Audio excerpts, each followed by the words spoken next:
সত্যজিৎ রায়ের গল্প মানেই রহস্যাবৃত, বিস্ময়কর ও পরবর্তী ঘটনা। কি জানি কি হয়, এমনই এক পরিস্থিতি। আর সেই ঘটনা কোন দিকেই বা মোড় নেবে, তার আগাম আঁচ পাওয়া বড়ই দুষ্কর। আজ তাঁরই লেখা অত্যাশ্চর্য ঘটনা সম্বলিত গল্প পাঠে শান্তিনাথ কুণ্ডু শুরু করছি আজকের গল্প অঙ্ক স্যার, গোলাপি বাবু আর টিপু।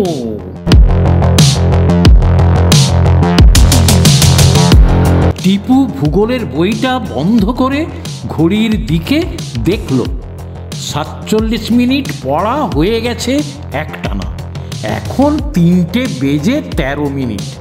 এবার যদি ও একটু ঘুরে আসে তাহলে ক্ষতি কি? ঠিক এমনি সময় তো সেদিন লোকটা এসেছিল।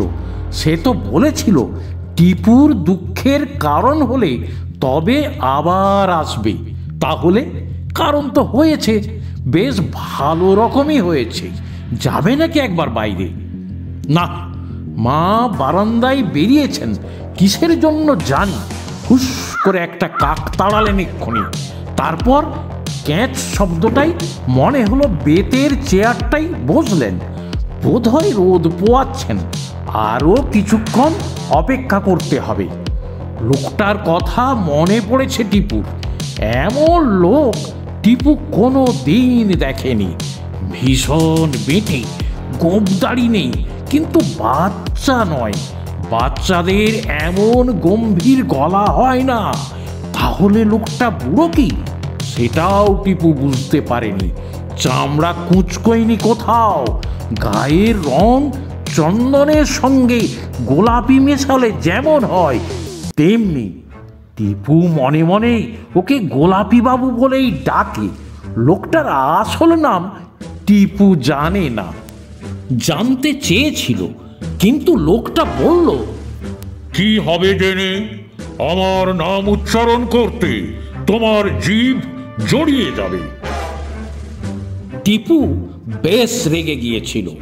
কেন জড়িয়ে যাবে কেন? আমি প্রত্যুৎপন্নমতিত্ব বলতে পারি, কিং কর্তব্য বিমূঢ় বলতে পারি, এমনকি ফ্লক্সিনসিনি হিলিবিলিফিকেশন বলতে পারি, আর তোমার নাম বলতে পারবো না। তাতে লোকটা বলল, একটা জিভে আমার নাম উচ্চারণ হবে না। তোমার বুঝি একটার বেশি জিভ আছে? জিজ্ঞেস করেছিল টিপু। বাংলা বলতে একটার বেশি দরকার হয় না। বাড়ির পিছনে যে ন্যাড়া শিরীষ গাছটা আছে তারই নিচে দাঁড়িয়েছিল লোকটা। এদিকটা বড় একটা কেউ আসে না। শিরীষ গাছটার পিছনে খোলা মাঠ, তারও পিছনে ধান ক্ষেত, আর তারও অনেক অনেক পিছনে পাহাড়ের সারি। কদিন আগেই টিপু এদিকটায় এসে একটা ঝোপের ধারে বেজিকে ঘোরাফেরা করতে দেখেছিল। আজ হাতে কিছু পাউরুটির টুকরো নিয়ে এসেছিল ঝোপটার ধারে ছড়িয়ে দেবার জন্য। যদি তার লোভে বেজিটা আবার দেখা দেয়। এমন সময় হঠাৎ চোখ পড়ল গাছতলায় দাঁড়ানো লোকটার দিকে। চোখাচোখি হতেই লোকটা ফিক করে হেসে বলল, হ্যালো। সাহেব নাকি? সাহেব হলে কথা বলে বেশি দূর এগোনো যাবে না। তাই টিপু কিছুক্ষণ কিচ্ছু না বলে লোকটার দিকে তাকিয়েছিল। এবার লোকটাই ওর দিকে এগিয়ে এসে বলল, তোমার কোনো দুঃখ আছে? দুঃখ? দুঃখ? টিপু তো অবাক। এমন প্রশ্ন তাকে কেউ কোনোদিন করেনি। সে বলল, কই না তো, দুঃখ তো নেই। ঠিক বলছো? বারে, ঠিক বলবো না কেন? তোমার তো দুঃখ থাকার কথা, হিসেব করে তো তাই বেরোলো। কিরকম দুঃখ? ভেবেছিলাম বেজিটাকে দেখতে পাবো, কিন্তু পাচ্ছি না, সেরকম দুঃখ। হুম, যে দুঃখে কানের পিছনটা নীল হয়ে যায়, হাতের তেলও শুকিয়ে যায়, সেরকম দুঃখ। মানে ভীষণ দুঃখ? হ্যাঁ। না, সেরকম দুঃখ নেই। লোকটা এবার নিজের দুঃখ দুঃখ ভাব করে মাথা নেড়ে বলল, না, তাহলে এখনো মুক্তি নেই। মুক্তি? মুক্তি, ফ্রিডম। ফ্রিডম মানে মুক্তি, সেটা আমি জানি, বলল টিপু। আমার দুঃখ হলে বুঝি তোমার মুক্তি হবে? লোকটা টিপুর দিকে এক দৃষ্টি চেয়ে বলল, তোমার বয়স 10.5। হ্যাঁ, বলল টিপু। আর নাম শ্রীমান তর্পণ চৌধুরী। হ্যাঁ। তাহলে কোনো ভুল নেই। লোকটা যে ওর বিষয়ে এত খবর পেল কোত্থেকে, সেটা টিপু বুঝতে পারল না।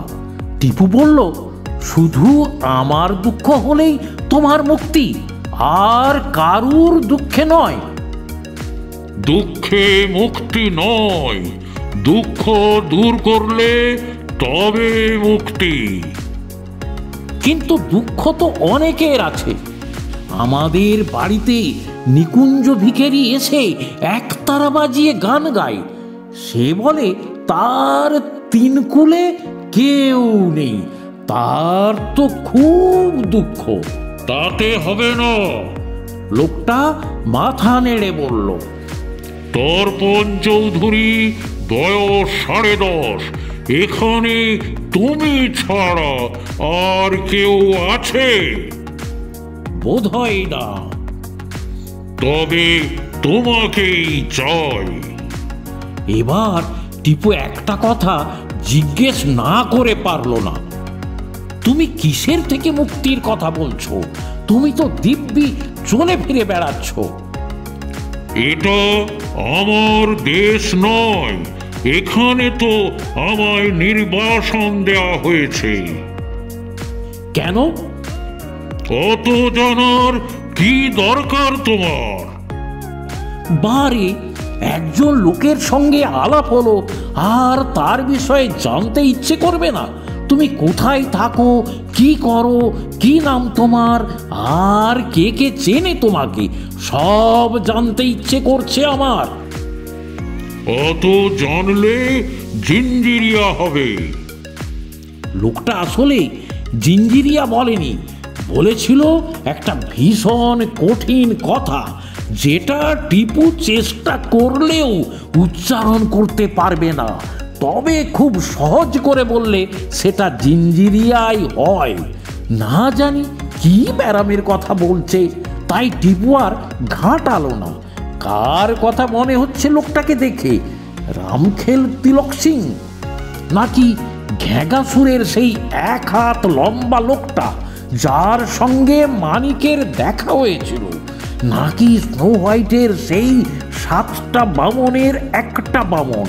টিপু রূপকথার পোকা, আর তার দাদু প্রতিবারই পুজোয় কলকাতা থেকে আসার সময় তার জন্য 3-4 খানা করে রূপকথার বই এনে দেন। টিপুর মনটা সেসব পড়ে তেপান্তরের মাঠ পেরিয়ে 7 সমুদ্র 13 নদী 36 পাহাড় পেরিয়ে কোথায় যেন উড়ে চলে যায়। সে নিজেই হয়ে যায় রাজপুত্তুর। তার মাথায় মুক্ত বসানো পাগড়ি, আর কোমরে হিরে বসানো তলোয়ার। কোনোদিন চলেছে গজমতির হার আনতে, কোনোদিন ড্রাগনের সঙ্গে যুদ্ধ করতে। Good bye. সে কি, লোকটা যে চলল! কোথায় থাকো তুমি, বললে না? লোকটা তার প্রশ্নে কান না দিয়ে শুধু বলল, তোমার দুঃখ হলে তখন আবার দেখা হবে। কিন্তু তোমায় খবর দেব কি করে? ততক্ষণে লোকটা এক লাফে একটা 1.5 মানুষ উঁচু কুল গাছ টপকে হাই জাম্পে ওয়ার্ল্ড রেকর্ড করে অদৃশ্য হয়ে গেছে। এটা প্রায় 1.5 মাস আগের ঘটনা। তারপর থেকে লোকটা আর আসেনি। কিন্তু এখন তো আসা দরকার, কারণ টিপুর সত্যি সত্যিই দুঃখের কারণ হয়েছে। আর সেই কারণ হলো তাদের স্কুলের নতুন অঙ্কের মাস্টার নরহরি বাবু। নতুন মাস্টার মশাইকে টিপুর এমনিতেই ভালো লাগেনি। প্রথম দিন ক্লাসে ঢুকে কিছু বলার আগে প্রায় 2 মিনিট খাড়া হয়ে দাঁড়িয়ে সারা ক্লাসের ছাত্রদের উপর যেভাবে চোখ বোলালেন, তাতে মনে হয় যেন আগে সকলকে ভস্ম করে তারপর পড়াতে শুরু করবেন। তাল গাছের হুসুরু মুসুরের মতো এমন ঝাঁটা গোঁফ যে সত্যি মানুষের হয় সেটা টিপু জানতই না। তার উপর ওই রকম মুখে হাঁড়ি ধরা গলার আওয়াজ। ক্লাসের কেউই তো কালা নয়, তাহলে অত হুমকিয়ে কথা বলার দরকারটা কি? আসল গোলমালটা হলো 2 দিন পরে, বৃহস্পতিবারে। দিনটা ছিল মেঘলা, তার উপর পৌষ মাসের শীত। টিফিনের সময় টিপু ক্লাস থেকে না বেরিয়ে নিজের ডেস্কে বসে পড়ছিল ডালিম কুমারের গল্প। কে জানতো ঠিক সেই সময়ই অঙ্কের স্যার ক্লাসের পাশ দিয়ে যাবেন আর তাকে দেখতে পেয়েই ক্লাসে ঢুকে আসবেন। ওটা কি বই, দর্পণ? স্যারের স্মরণ শক্তি যে সাংঘাতিক সেটা বলতেই হবে, কারণ 2 দিনেই সব ছাত্রদের নাম মুখস্থ হয়ে গেছে। টিপুর বুকটা দূর দূর করলেও টিফিনে গল্পের বই পড়াটা দোষের নয় মনে করে সে বলল, ঠাকুরমার ঝুলি স্যার। কই কই দেখি। টিপু বইটা দিয়ে দিল স্যারের হাতে। স্যার মিনিট খানেক ধরে উল্টে পাল্টে দেখে বললেন, হাও মাও কাও মানুষের গন্ধ পাও, হীরের গাছে মতির পাখি, শামুকের পেটে রাজপুত্তর। এসব কি পড়া হচ্ছে শুনি? যত আজগুবি ধাপ্পাবাজি, এসব পড়লে অঙ্ক মাথায় ঢুকবে কেমন করে? হ্যাঁ, এ তো গল্প স্যার। টিপু কোনো রকমেই গলা দিয়ে আওয়াজ বার করে বলল, গপ্প? গল্পের তো একটা মাথা মুন্ড থাকবে, নাকি যেমন তেমন একটা লিখলেই হলো? টিপু অত সহজে হার মানতে চাইছিল না। বলল, রামায়ণেও তো আছে হনুমান জাম্বুবান, আর মহাভারতে বকরাক্ষস আর হিড়িম্বা রাক্ষসী, আর আরো কত কি। জ্যাঠামো করো না, দাঁত খিচিয়ে বললেন নরহরি স্যার। ওসব হলো মনি ঋষিদের লেখা, 2000 বছর আগে। সে তো গণেশ ঠাকুরেরও মানুষের গায়ে হাতির মাথা আর মা দুর্গার 10টা হাত। ও জিনিস আর তোমার এ মন গড়া গাঁজাখুরি গপ্প এক জিনিস নয়। তোমরা এখন পড়বে মনীষীদের জীবনী, ভালো ভালো ভ্রমণ কাহিনী, আবিষ্কারের কথা, মানুষ কি করে ছোট থেকে বড় হয়েছে সেই সব কথা। তোমাদের বয়সে বাস্তব কথার দাম হচ্ছে সবচেয়ে বেশি। তোমরা হলে 20 শতাব্দীর ছেলে। আদ্যিকালের পল্লী গ্রামে যে জিনিস চলতো, সে জিনিস আজ শহরে চলবে কি করে? এসব পড়তে হলে পাত্তাড়ি নিয়ে পাঠশালায় গিয়ে বসতে হবে, আর দুলে দুলে কড়াকিয়া গন্ডাকিয়া মুখস্থ করতে হবে।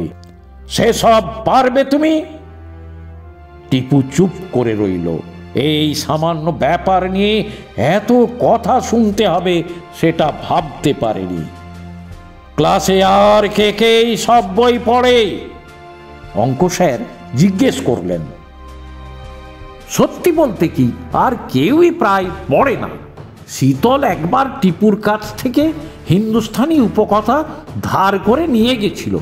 পরের দিন ফেরত দিয়ে বলল, ধুস, এর চেয়ে অরণ্যদেব ঢের ভালো।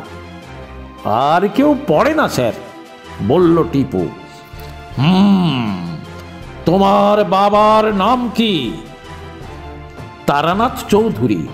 কোথায় থাকো তোমরা? স্টেশন রোড, 5 নম্বর। বইটা ঠক করে ডেস্কের উপর ফেলে দিয়ে অঙ্ক স্যার চলে গেলেন। স্কুলের পর টিপু সোজা বাড়ি ফিরল না।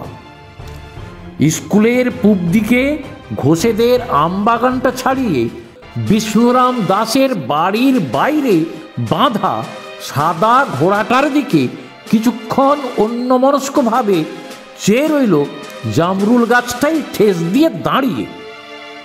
বিষ্ণুরাম বাবুর বিড়ির কারখানা আছে, ঘোড়ায় চড়ে কারখানায় যান। বয়স 50-এর উপর, কিন্তু এখনো মজবুত শরীর। টিপু প্রায়ই এসে দাঁড়িয়ে দাঁড়িয়ে ঘোড়াটাকে দেখে, কিন্তু আজ আর কিছু ভালো লাগছিল না। তার মন বলছে অঙ্ক স্যার তার গল্পের বই পড়া বন্ধ করার মতলব করছেন। গল্পের বই না পড়ে সে থাকবে কি করে? সারা বছরের একটা দিনও তার গল্পের বই পড়া বন্ধ থাকে না। আর সবচেয়ে ভালো লাগে ওই সব বইগুলো যেগুলোকে অঙ্ক স্যার বললেন আজগুবি আর গাঁজাখুরি। কই, ও তো এসব বই পড়েও অঙ্কেতে কোনোদিন খারাপ করেনি। গত পরীক্ষায় 50-এ 44 পেয়েছিল। আর আগের অঙ্কের স্যার ভূদেব বাবুর কাছে তো অঙ্কের জন্য কোনো দিন ধমক খেতে হয়নি। শীতকালের দিন ছোট বলে এমনিতেই টিপু এবার বাড়ি ফিরবে ভাবছিল। এমন সময় একটা ব্যাপার দেখে ঝট করে গাছের আড়ালে গা ঢাকা দিতে হলো। অঙ্ক স্যার নরহরিবাবু বই ছাতা বগলে এদিকেই আসছেন। তাহলে কি ওর বাড়ি এদিকেই? বিষ্ণুরাম বাবুর বাড়ির পরে আরো গোটা 5 বাড়ি আছে বেশি এ রাস্তায়। তারপরেই হামলাটুনির মাঠ। ওই মাঠের পূব দিকে এককালে রেশমের কুঠি ছিল। হ্যামিল্টন সাহেব ছিলেন তার ম্যানেজার। ভয়ঙ্কর কড়া মেজাজের মানুষ ছিলেন তিনি। 32 বছর ম্যানেজারি করে কুঠির পাশেই তার বাংলোতে মারা যান। তার নামেই ওই মাঠের নাম হয়ে গেছে হামলাটুনির মাঠ। আলো পড়ে আসা পৌষ মাসের বিকেলে জামরুল গাছের আড়াল থেকে ও দেখছে নরহরি স্যারকে। ভারী অবাক লাগছে তার হাবভাব দেখে। স্যার এখন বিষ্ণুরাম বাবুর ঘোড়ার পাশে এসে দাঁড়িয়ে ঠোঁট ছুঁচলো করে চুকচুক শব্দ করে ঘোড়ার কাঁধে হাত বুলোচ্ছেন। এমন সময় খুট করে বাড়ির সদর দরজা খোলার শব্দ হলো, আর বিষ্ণুরাম বাবু নিজেই চুরুট হাতে করে বেরিয়ে এলেন। নমস্কার। ঘোড়ার কাঁধ থেকে হাত সরিয়ে অঙ্ক স্যার বিষ্ণুরাম বাবুর দিকে ফিরলেন। বিষ্ণুরাম বাবুও নমস্কার করে বললেন, 1 হাত হবে নাকি? সেই জন্যেই তো আশা, বললেন অঙ্ক স্যার। তার মানে অঙ্ক স্যার দাবা খেলেন। বিষ্ণুরাম বাবু যে খেলেন সেটা টিপু জানে। অঙ্ক স্যার এবার বললেন, দিব্যি ঘোড়াটি আপনার, পেলেন কোত্থেকে? কলকাতা। কলকাতা শোভাবাজারের দারিক মিত্তিরের ছিল ঘোড়াটা, ওনার কাছ থেকেই কেনা। রেসের মাঠে ছুটেছে এককালে, নাম ছিল পেগাসাস। পেগাসাস নামটা যেন চেনা চেনা মনে হলো টিপুর, কিন্তু কোথায় শুনেছে মনে করতে পারল না। পেগাসাস, বললেন অঙ্ক স্যার। কিম্ভূত নাম তো মশাই। ঘোড় দৌড়ের ঘোড়ার ওই রকমই নাম হয়। Happy birthday, Shovan Allah, forget me not. আপনি চড়েন এ ঘোড়া?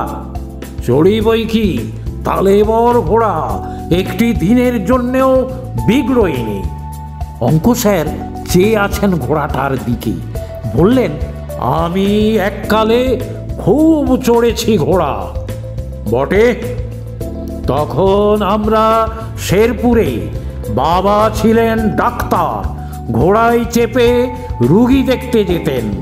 আমি তখন স্কুলে পড়ি, সুযোগ পেলেই চড়তুম। ওফ, সে কি আজকের কথা! চড়ে দেখবেন এটা? চড়ব। চড়ুন না। টিপু অবাক হয়ে দেখল অঙ্ক স্যার হাত থেকে বই, ছাতা দাওয়ায় নামিয়ে রেখে ঘোড়ার দড়িটা খুলে এক ঝটকায় সেটার পিঠে চড়ে বসলো। তারপর বাঁ পায়ের গোড়ালি দিয়ে ঘোড়ার পাশে দুবার চাপ দিতেই সেটা খাট খাট খাট খাট করে চলতে আরম্ভ করলো। দেখবেন, বেশি দূর যাবেন না, বললেন বিষ্ণুরাম বাবু। আপনি ঘুঁটি সাজান গিয়ে, বললেন অঙ্ক স্যার। আমি খানিক দূর গিয়ে ঘুরে আসছি। টিপু আর থামল না। আজ একটা দিন গেল বটে, কিন্তু ঘটনার শেষ এখানেই নয়। তখন সন্ধ্যা 7টা। টিপুর পরের দিনের পড়া শেষ করে সবে ভাবছে এবার গল্পের বইটা খুলবে কিনা। এমন সময় বাবা ডাক দিলেন নিচ থেকে। টিপু নিচে বৈঠকখানায় গিয়ে দেখে নরহরি স্যার বসে আছেন বাবার সঙ্গে। টিপুর রক্ত হিম হয়ে গেল। বাবা বললেন, তোমার দাদুর দেওয়া যে বইগুলো রয়েছে সেগুলো ইনি একবার চাইছেন, যাও তো নিয়ে এসো গিয়ে। টিপু নিয়ে এলো 27খানা বই। 3 ক্ষেপে আনতে হলো। অঙ্ক স্যার ঝাড়া 10 মিনিট ধরে বইগুলো দেখলেন। মাঝে মাঝে মাথা নাড়েন আর করে একটা শব্দ করেন। তারপর বইগুলো রেখে দিয়ে বললেন, দেখুন মিস্টার চৌধুরী, আমি যেটা বলছি সেটা আমার অনেক দিনের চিন্তা গবেষণার ফল।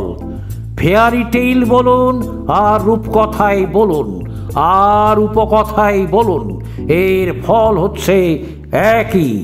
ছেলে মেয়েদের মনে কুসংস্কারের বীজ বপন করা।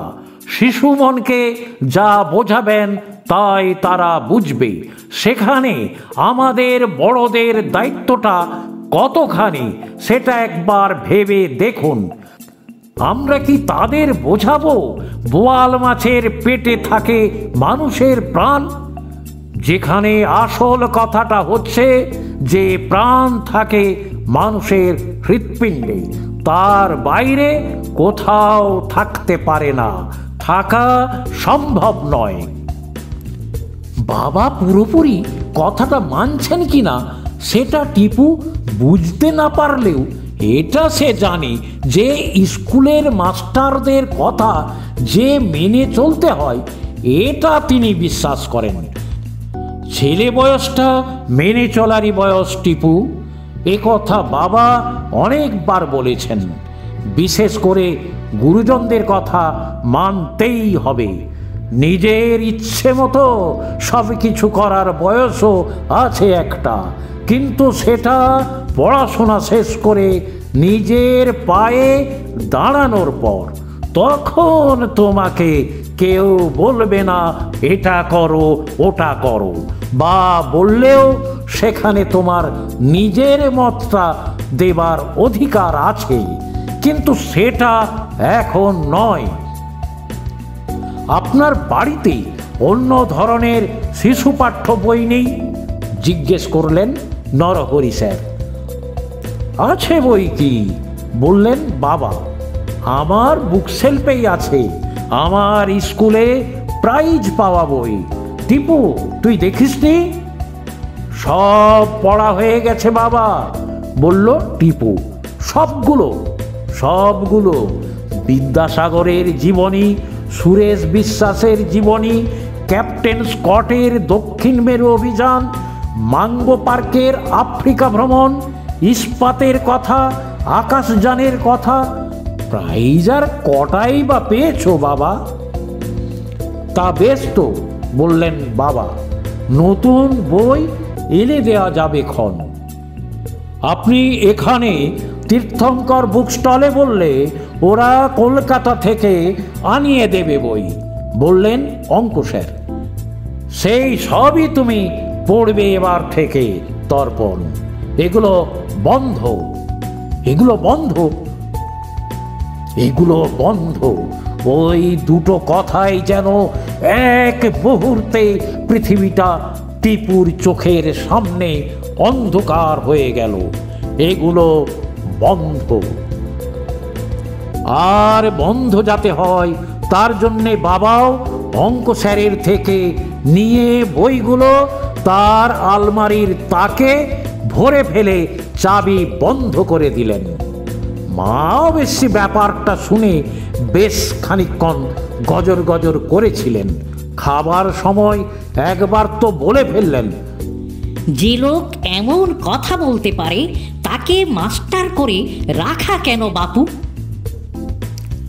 বাবা পরপর 3 বার উহু বলে মাকে থামিয়ে দিলেন। তুমি বুঝছো না, উনি যা বলছেন টিপুর ভালোর জন্যই বলছেন। ছাই বলছেন। তারপর টিপুর মাথায় হাত বুলিয়ে বললেন, তুই ভাবিস নে রে, আমি বলবো তোকে গল্প। তোর দিদিমার কাছ থেকে অনেক গল্প শুনেছি ছেলেবেলায়, সব তো আর ভুলিনি। টিপু কিছু বলল না। মুশকিল হচ্ছে কি, মার কাছে টিপু এককালে অনেক গল্পই শুনেছে, তার বাইরে মার কিছু জানেন বলে মনে হয় না। আর জানলেও বই পড়ার মজা মুখে শোনা গল্পে নেই। বইয়ে ডুবে যাওয়া একটা আলাদা ব্যাপার, সেখানে শুধু গল্প আর তুমি, মাঝখানে কেউ নেই। সেটা মাকে বোঝাবে কি করে? আরো 2 দিন গেল টিপুর বুঝতে যে এবার সত্যি সত্যি সে দুঃখ পাচ্ছে। গোলাপি বাবু যে দুঃখের কথা বলেছিলেন, এটা সেই দুঃখ। এবার উনি যদি কিছু করতে পারেন। আজ রবিবার, বাবা ঘুমোচ্ছেন। মা বারান্দা ছেড়ে ঘরে ঢুকে সেলাইয়ের কল চালাচ্ছেন। এখন বেজেছে 3:30। এখন একবার পিছনের দরজা দিয়ে বাইরে যাওয়া যেতে পারে। লোকটা যে কেন বলে গেল না সে কোথায় থাকে, সে না এলে টিপু শটান তার বাড়িতে চলে যেতে পারত। টিপু পা টিপে টিপে একতলায় নেমে পিছনের দরজা দিয়ে বাইরে বেরিয়ে এলো। চারিদিকে রোদ ঝলমল করছে, কিন্তু তাও বেশ শীত শীত ভাব। দূরে ধান খেতে সোনালি রং ধরে আছে, পাহাড়ের লাইন অবধি একটা ঘুঘু ডেকে চলেছে একটানা। আর চিড়িক চিড়িক শব্দটা নিশ্চয়ই ওই শিরিষ গাছের বাসিন্দা কোনো এক কাঠবেড়ালি করছে। হ্যালো! আরে কি আশ্চর্য, কখন যে লোকটা এসে দাঁড়িয়েছে গাছতলায় সেটা টিপু দেখতেই পায়নি। তোমার কানের পিছনে নীল রং, হাতের তেলো খসখসে। বুঝতেই পারছি তোমার দুঃখের কারণ ঘটেছে। তা ঘটেছে বই কি। লোকটা এগিয়ে আসছে টিপুর দিকে। আবার সেই পোশাক, আবার মাথার চুলগুলো ফটফট করে ঝুঁটির মতো উড়ছে বাতাসে।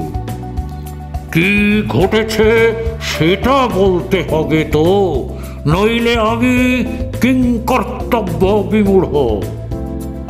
টিপুর হাসি পেলেও লোকটাকে শুধরোবার চেষ্টা না করে অঙ্ক স্যারের পুরো ব্যাপারটা সংক্ষেপে বলে ফেলল। বলতে বলতে চোখে জল এসে গেলেও মনের জোরে নিজেকে সামলে নিল টিপু। বলে লোকটা 16 বার ধীরে ধীরে মাথা উপর নিচ করলো। টিপু ভেবেছিল আর থামবেই না, আর সেই সঙ্গে এও মনে হয়েছিল যে লোকটা হয়তো কোনো উপায় খুঁজে পাচ্ছে না। যদি না পায় তাহলে যে কি দশা হবে সেটা ভেবে টিপুর আবার চোখে জল এসে গিয়েছিল। কিন্তু শেষ পর্যন্ত লোকটা মাথা নাড়া থামিয়ে আবার হুঁ বলাতে টিপুর ধরে প্রাণ এলো। তুমি কিছু করতে পারবে কি? টিপু ভয়ে ভয়ে জিজ্ঞেস করলো। ভেবে দেখতে হবে, পাকস্থলীটা খাটাতে হবে। পাকস্থলী? কেন? তোমরা মাথা খাটাও না বুঝি? লোকটা কোনো উত্তর না দিয়ে বলল, তোমার এই নরহরি স্যারকে কাল দেখলাম না মাঠে ঘোড়া চড়তে? কোন মাঠে? হামলাটুলির মাঠে? যে মাঠে ভাঙা বাড়িটা আছে। হ্যাঁ হ্যাঁ, তুমি কি সেখানেই থাকো? ওই ভাঙা বাড়িটার পিছনে আমার ট্রিঙ্গিপিডিটা রয়েছে। টিপু কথাটা ঠিক করে শোনেনি নিশ্চয়ই, তবে শুনলেও সেটা যে তার জিভ দিয়ে কিছুতেই বেরোতো না সেটা সে জানে। লোকটা এখনো আছে, আর আবার মাথাটা উপর নিচ করতে আরম্ভ করেছে। এবার 31 বার নাড়াবার পর মাথা থামিয়ে লোকটা বলল, আজ ফুলমন, তুমি যদি ব্যাপারটা দেখতে চাও তাহলে চাঁদ যখন মাঠের মাঝখানে খেজুর গাছটার ঠিক মাথায় আসবে তখন মাঠে এসে যেও। আড়ালে থেকো, কেউ যেন দেখে না ফেলে। তারপর দেখা যাক কি করা যায়। টিপুর হঠাৎ একটা চিন্তা মাথায় ঢুকে তাকে ভীষণ ভয় পাইয়ে দিল। তুমি অঙ্ক স্যারকে মেরে টেরে ফেলবে না তো? এই প্রথম লোকটাকে হো হো হো হো হো হো হো হো করে হাসতে দেখল টিপু, আর সেই সঙ্গে দেখল লোকটার মুখের ভিতর একটার উপর আর একটা জিভ, আর দেখল যে লোকটার দাঁত বলে কিচ্ছু নেই। মেরে ফেলবো? লোকটা কোন রকমে হাসি থামালো। ওহো, আমরা কাউকে মারি টারি না। একজনকে চিমটি কাটার কথা ভেবেছিলাম বলেই তো আমার নির্বাসন। প্রথম ছক কেটে বেরোলো পৃথিবীর নাম, সেখানে হবে নির্বাসন। তারপর ছক কেটে বেরোলো এই শহরের নাম, তারপর তোমার নাম। তোমার দুঃখ থেকে মুক্তি দিয়েই আমার মুক্তি। ঠিক আছে, তাহলে লোকটা সেদিনের মতোই টিপুর কথা শেষ হবার আগেই কুল গাছের উপর দিয়ে হাই জাম্প করে হাওয়া। টিপুর শরীরের ভিতর সেই যে মিহি কাঁপুনি শুরু হলো সেটা রইল রাত অবধি। আশ্চর্য কপাল, আজ মা বাবা দুজনেই রাত্রে নেমন্তন্ন খেতে যাবেন সুশীল বাবুদের বাড়ি। সুশীল বাবুর নাতির মুখে ভাত। টিপুরও নেমন্তন্ন ছিল, কিন্তু সামনেই পরীক্ষা, তাই মা নিজেই বললেন, তোর আর গিয়ে কাজ নেই, বাড়িতে বসে পড়াশোনা কর। 7:30টায় মা বাবা বেরিয়ে গেলেন। টিপু 5 মিনিট অপেক্ষা করে পূব দিকটা হলদে হতে শুরু করেছে দেখে বেরিয়ে পড়ল। স্কুলের পিছনের শর্টকাটটা দিয়ে বিষ্ণুরাম বাবুদের বাড়ি পৌঁছতে লাগলো মিনিট 10। ঘোড়াটা নেই। টিপুর ধারণা ওটা বাড়ির পিছন দিকে আস্তা বলে থাকে। সামনের বৈঠকখানার জানালা দিয়ে আলো রাস্তায় এসে পড়েছে। ঘরের ভিতরে চুরুটের ধোঁয়া। কিস্তি। অঙ্কুশারীর গলা। দাবা খেলছেন বিষ্ণুরাম বাবুর সঙ্গে। তাহলে কি আজ ঘোড়া চড়বেন না? সেটা জানার কোনো উপায় নেই। লোকটা কিন্তু বলেছে হামলাটুনির মাঠে যেতে। টিপু যা থাকে কপালে করে সেই দিকেই রওনা দিল। ওই যে পূর্ণিমার চাঁদ এখনো সোনালি, রূপলি হবে আরো পরে। নেড়া খেজুর গাছটার মাথায় পৌঁছতে এখনো মিনিট 10 দেরি। ফুটফুটে জ্যোৎস্না যাকে বলে সেটা হতে আরো সময় লাগবে। তবে একটা ফিকে আলো চারদিক ছেয়ে আছে। তাতে গাছপালা ঝোপঝাড় সবই বোঝা যাচ্ছে। ওই যে দূরে ভাঙা কুটি বাড়ি, ওর পিছনে কোথায় থাকে লোকটা? টিপু একটা ঝোপের পিছনে গিয়ে অপেক্ষা করার জন্য তৈরি হলো। তার প্যান্টের পকেটে খবরের কাগজে মোড়া এক টুকরো পাটালি গুড়। টিপু তার খানিকটা মুখে পুরে চিবোতে লাগলো। শেয়াল ডাকছে দূরের বন থেকে। আকাশ দিয়ে যে কালো জিনিসটা উড়ে গেল সেটা নিশ্চয়ই পেঁচা। গরম কোটের উপর একটা খয়েরি চাদর জড়িয়ে নিয়েছে টিপু। তাতে গা ঢাকা দেওয়ারও সুবিধে হবে, শীতটাও বাগে আসবে। 8টা বাজার যে শব্দটা এলো দূর থেকে সেটা নিশ্চয়ই বিষ্ণুরামবাবুদের ঘড়ির শব্দ। আর তারপরেই টিপু শুনতে পেল ঘোড়া আসছে। টিপু ঝোপের পাশ দিয়ে মাথাটা বের করে এক দৃষ্টি চেয়ে আছে মোড়ের দিকে। হ্যাঁ, ঘোড়া তো বটেই, আর তার পিঠে নরহরি স্যার। কিন্তু ঠিক এই সময় ঘটে গেল একটা সাংঘাতিক দুর্ঘটনা। একটা মশা কিছুক্ষণ থেকেই টিপুর কানের আশেপাশে ঘোরাফেরা করছিল। টিপু হাত চালিয়ে সেটাকে যথাসম্ভব দূরে রাখতে চেষ্টা করছিল, কিন্তু হঠাৎ সেটা সুরত করে ঢুকলো গিয়ে তার নাকের ভিতর।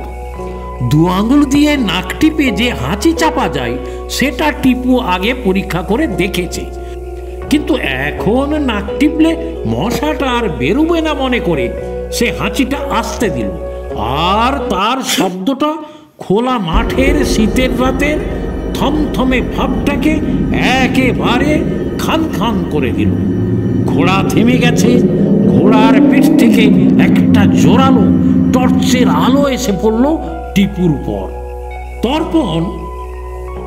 টিপুর হাত পা অবশ হয়ে গেছে। সে যেন আর দাঁড়িয়ে থাকতে পারছে না। ছি ছি ছি ছি ছি, এইভাবে সমস্ত ব্যাপারটা ভেস্তে দেওয়াতে লোকটা না জানি কি মনে করছে। ঘোড়াটা এগিয়ে আসছিল তারই দিকে, পিঠে অঙ্ক স্যার।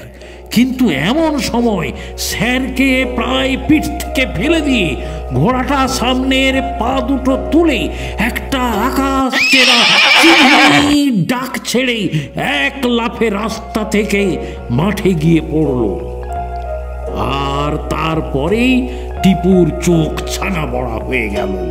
দেখে যে ঘোড়া আর মাটিতে নেই। ঘোড়ার দুদিকে দুটো ডানা, সেই ডানায় ঢেউ তুলে ঘোড়া আকাশে উড়তে লেগেছে। অঙ্ক স্যার উপুড় হয়ে ঘোড়ার পিঠ জাপটে ধরে আছেন। তার জ্বলন্ত টর্চ হাত থেকে পড়ে গেছে রাস্তায়। চাঁদ এখন খেজুর গাছের মাথায়, জ্যোৎস্না এখন ফুটফুটে। সেই আলোয় দেখা যাচ্ছে অঙ্ক স্যারকে পিঠে নিয়ে বিষ্ণুরাম দাসের ঘোড়া আকাশ ভরা তারার দিকে উড়তে উড়তে ক্রমেই ছোট থেকে ছোট হয়ে আসছে। পেগাসাস। ধাঁ করে টিপুর মনে পড়ে গেল গ্রীসের উপকথা, রাক্ষসী মেডুসা, তার মাথায় চুলের বদলে হাজার হাজার বিষাক্ত সাপ। তাকে দেখলে মানুষ পাথর হয়ে যায়। তরোয়াল দিয়ে তার মাথা কেটে ফেলল বীর পারসিউস। আর মেডুসার রক্ত থেকে জন্ম নিল পক্ষীরাজ পেগাসাস। তুমি বাড়ি যাও তর্পণ। পাশে দাঁড়িয়ে সেই অদ্ভুত লোকটা, চাঁদের আলো তার মাথার সোনালি ছুটিতে। Everything is alright. 3 দিন হাসপাতালে ছিলেন অঙ্ক স্যার। শরীরে কোনো জখম নেই, খালি মাঝে মাঝে শিউরে ওঠেন। জিজ্ঞেস করলে কিছু বলেন না। 4 দিনের দিন হাসপাতাল থেকে বেরিয়ে অঙ্ক স্যার টিপুদের বাড়িতে এলেন। বাবার সঙ্গে কি কথা হলো সেটা টিপু জানে না। অঙ্ক স্যার চলে যাবার পরেই বাবা টিপুকে ডাকলেন। তোর বইগুলো নিয়ে যা আমার আলমারি থেকে। উনি বললেন ওসব গল্পে ওর আপত্তি নেই। সেই লোকটাকে আর দেখেনি টিপু। তার খোঁজে একদিন গিয়েছিল কুঠিবাড়ির পিছনটায়। পথে যেতে দেখেছে বিষ্ণুরাম বাবুর ঘোড়া যেমন ছিল তেমনই আছে, কিন্তু কুঠিবাড়ির পিছনে কিচ্ছু নেই, শুধু একটা গিরগিটি দেখতে পেয়েছিল টিপু, যেটার রং একদম গোলাপি। এখানেই শেষ হলো অঙ্ক স্যার, গোলাপি বাবু আর টিপু গল্পটি। আপনাদের কেমন লেগেছে জানাতে ভুলবেন না। আগামী সপ্তাহে আসছি মনের মতো মন ভালো করা আরেকটি গল্প নিয়ে। পাশে থাকার জন্য ধন্যবাদ।